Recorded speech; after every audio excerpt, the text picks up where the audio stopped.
صباح الخير. طبعا الساعة 4:30 الحين.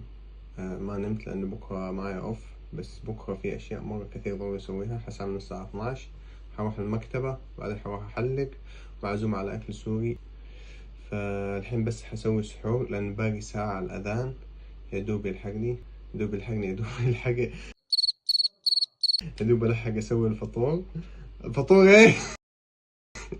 هذا عشان ما نمت، أنا متأكد.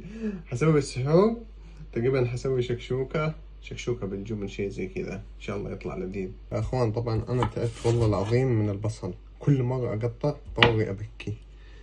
هل في حل؟ هل في بصل معين ما يخلي الشخص يبكي؟ والله من جد إيش هذا؟ قاعد ألبس نظارة عشان ما أبكي، أجي أبكي كمان.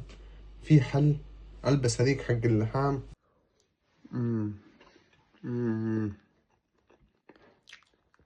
تاريخية بمعنى الكلمة، ورب الدين لذيذة. تحدى أي حد يسوي زي الشكشوك اللي أنا أسويها. بقى على السحور يمكن ربع ساعة، يلا نلحق. حرفيا هولندا هذه الأيام مدلعتنا، اللي هنا يعرف إيش يعني مدلعتنا. الجو يقلب، المفروض فصول 4، بس هذه الأيام قاعدة تطلع شمس والجو مرة حلو حرفيا، يعني حتى درجة الحرارة 13-14. فتحية لهولندا انها ما خربت الجو. معلومة عن المواصلات حق هولندا انها من اغلى المواصلات في العالم. تخيل يعني تفتح بس محطة واحدة €1.50. يعني تخيل كم تدفع. يعني في السعودية تاخذ كرت قيمته 4 ريال تلف فيه ساعتين، هذا 10 دقايق على طول يخصم €1.50، تقريبا 8 ريال شيء زي كذا. بلجيكا، المانيا عندهم كرت 50 يورو لمدة سنة. احنا اي مشوار مدته ساعة ساعتين قيمته 26 يورو 30 يورو اقل شيء يعني. الناس كلها مبسوطة بالشمس، طالعة تتشمس. هذول متكين هنا، المكتبة هنا. وصلت على المكتبة، اغلب الناس طبعا اكيد صايمة. نتكلم لانه جاي الذاكر ينتهي، ببدأ اذاكر.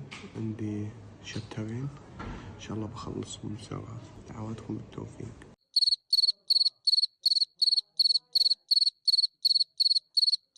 طبعا الحين الساعة 43 وقت صلاة العصر، بس تقريبا خلصت كل اللي علي. بقوم أصلي. وصلت مكان ومعي الجوال، هذا القبلة. ما حد حيكلمك، تسوي تصلي في أي مكان. أفضل حلاق في العالم ولا كيف؟ أنت أفضل حلاق. تخيل اللي يحلق الدقن 8 يورو، غاز ب15، كلها تقريبا 23. وهذا أفضل حلاق حرفيا بأمستردام. ايوه شو احمد؟ هلا حي الله، تعال يلا. عجايب امستردام. طلع احمد من الشطة. بيقول لك $1000. والله مستحيل.